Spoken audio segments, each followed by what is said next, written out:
Le CRTC a célébré récemment les 10 ans de sa liste nationale de numéros de télécommunications exclus. Et pour bien des Canadiens, il n'y a pas de quoi fêter puisqu'il continue d'être inondé d'appels importuns. Beaucoup de plaintes, peu d'amendes. Le CRTC en fait-il donc assez pour cibler les coupables? Les explications d'Esther Normand de l'émission La Facture. J'ai besoin de vous poser quelques questions.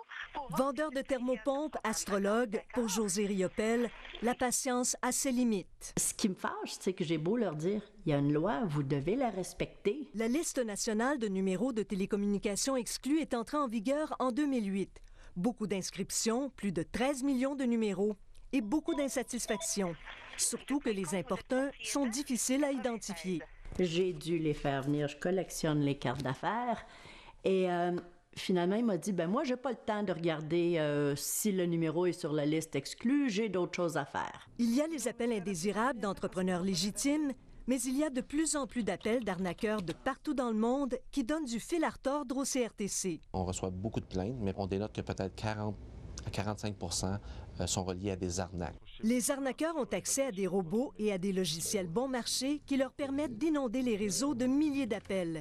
Ils bernent leurs victimes grâce à la mystification, communément appelée spoofing. Le spoofing, c'est le fait d'envoyer un faux numéro de téléphone lorsqu'on fait un appel téléphonique à quelqu'un.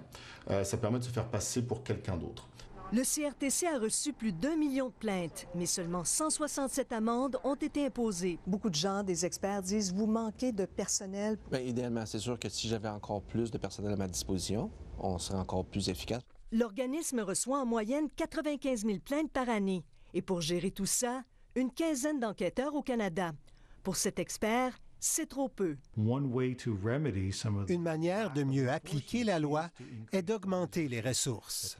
L'application plus stricte de la loi passe par un financement accru de la part du gouvernement. Depuis le lancement de la liste, le CRTC a tout de même imposé des amendes totalisant 9,2 millions de dollars. Quant à José Riopel, ses démarches ont permis de faire condamner une entreprise à 3 000 $ d'amende en 2010 et elle compte bien récidiver. Oui, allô? Quand ils vont rappeler, je vais enregistrer à nouveau l'appel et quand ils vont venir, on va filmer. En ce qui concerne les arnaqueurs qui utilisent des robots et des logiciels, le CRTC a exigé que les compagnies de téléphone mettent en place des systèmes pour bloquer et retracer les appels qui sont manifestement indésirables d'ici la fin de l'année. Ici Esther Normand, Radio-Canada, Montréal.